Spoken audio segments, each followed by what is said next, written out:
Historia qui insistait, l'histoire que tu as écrite, et l'émission qui fait des mises au point sur l'histoire du Real Madrid. Ce soir, je vais vous parler de la deuxième C3 que le Real Madrid a gagné et de la fin de la Quinta del Buitre. Alors, nous aurons au sommaire la présentation de la saison 85-86. Je vous parlerai du huitième, du quart, de la demi, de la finale de la C3 gagnée et de l'épilogue sur la Quinta del Buitre.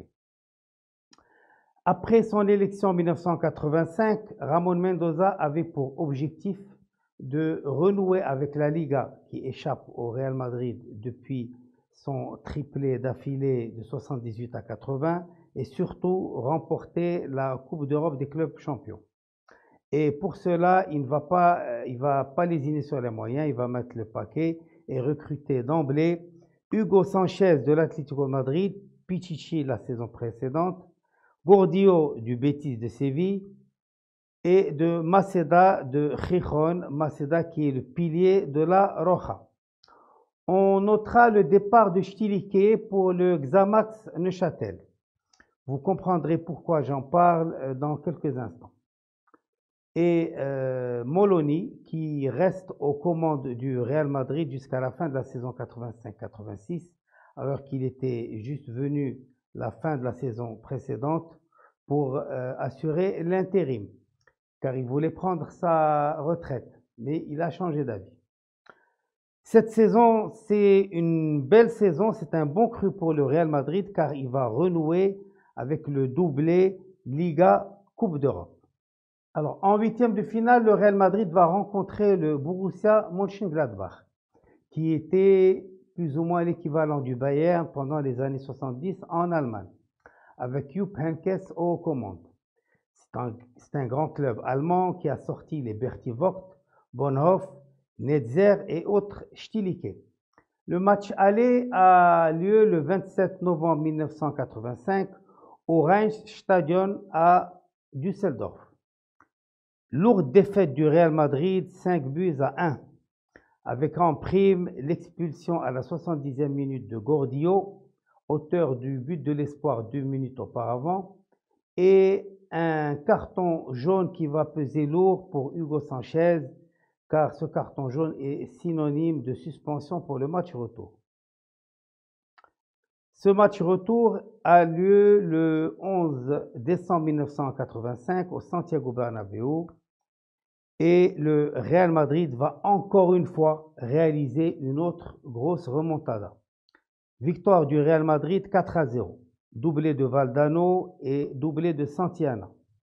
Santillana qui va marquer son deuxième but à la 89e minute. Alors, l'image qui a le plus marqué cette rencontre, c'est la joie on ne peut plus exubérante de Juanito lors de son changement à la 90e minute. Alors, à l'issue de cette rencontre, le Real Madrid va battre un record, celui de marquer au moins un but dans 28 matchs d'affilée en Coupe d'Europe. En quart de finale, le Real Madrid rencontre le club suisse de Neuchâtel Xamax, qui n'est autre que le nouveau club de Stilique, coaché par Gilbert Gress. Le match aller a lieu le 4 mars 1986 au Santiago Bernabéu. Belle victoire du Real Madrid 3-0, but de Hugo Sanchez, Michel et Butragueño. Alors, l'image de ce match, là, c'est le tacle on ne peut plus appuyé de Juanito sur Stilique. C'était l'occasion pour l'Espagnol de dire ce qu'il pensait de l'Allemand. Il faut savoir que ces deux-là ne se parlaient pas depuis déjà 2 bonnes années. Le match retour a lieu au stade de la Maladière le 19 mars 1986. Courte défaite du Real Madrid 2-0. Score cumulé 3-2. Le Real Madrid file en demi-finale. En demi-finale, le Real Madrid va retrouver un vieux briscard de la Coupe d'Europe. C'est l'Inter de Milan. Cet Inter est renforcé de Rummenigge et de Tardelli, en plus des Zenga, Baresi, Bergomi et Altobin. Le match aller a lieu au San Siro le 2 avril 1986. Défaite du Real Madrid, 3-1.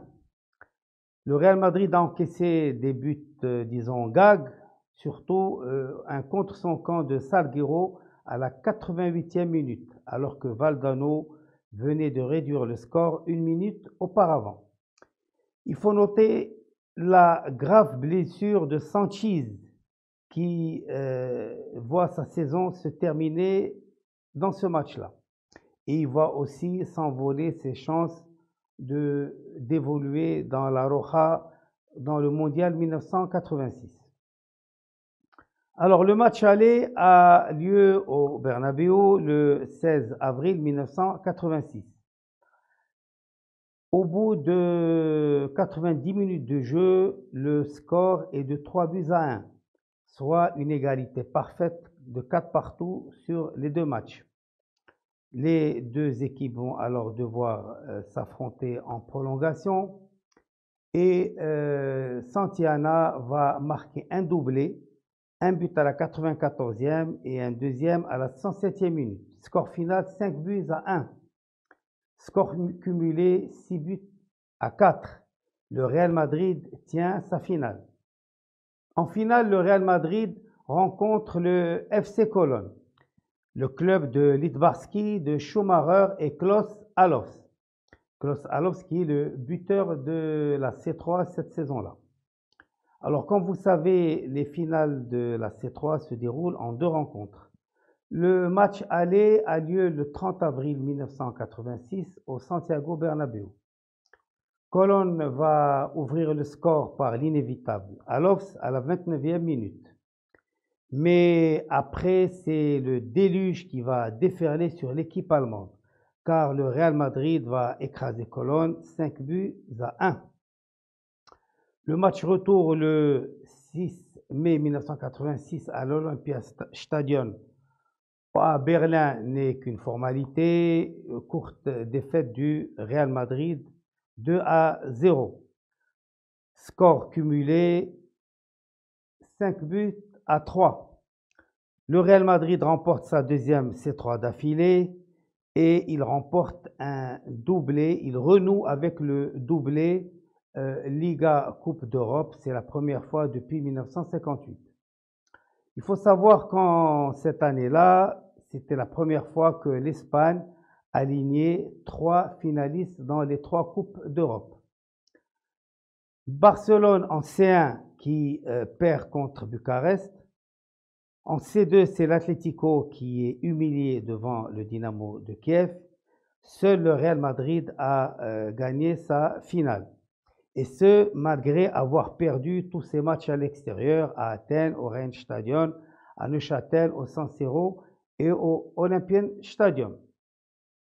Finalement, cette période de la Quinta del Buitre, qui correspond exactement aux 2 mandats de Ramon Mendoza, c'est-à-dire de 1985 à 1995, le Real Madrid aura remporté 6 Ligas, 2 C3 et 2 Copas, mais il va échouer pour la C1, alors qu'il avait pourtant joué 3 demi-finales d'affilée. Celle de 86-87, il échouera contre le Bayern Munich. Celle de 87-88, le Real Madrid aura quand même sorti le Naples de Maradona, le Porto de Madjer, le Bayern de Matthäus, mais il va buter contre le PSV Eindhoven, qui est coaché par un certain Gus Hiddink, le PSV de Koeman, Geretz et Lerby. Le PSV va s'imposer sur le Real Madrid au bénéfice du but à l'extérieur. Il faut savoir que le PSV n'avait plus gagné aucun de ses matchs en Ligue des Champions depuis les quarts de finale. Il s'imposera en finale devant le Benfica de Lisbonne au tir au but. Et la dernière demi-finale de la décennie, celle de 88-89, perdue contre le Grand Milan AC. Butragueño et Martín Vázquez vont quitter en 1995. Michel va quitter en 1996. Seul Sanchiz va perdurer jusqu'à 2001. Et finalement, la Quinta del Buitre va remporter la C1 puisque puisque c'est Sanchiz qui va soulever la Septima. La Septima qui fera l'objet de notre prochaine émission. Celle-ci est maintenant terminée. J'espère vous retrouver dans la prochaine. En attendant, restez chez vous. Et si vous êtes obligé de sortir, n'oubliez pas de mettre un masque. À la Madrid y nada más.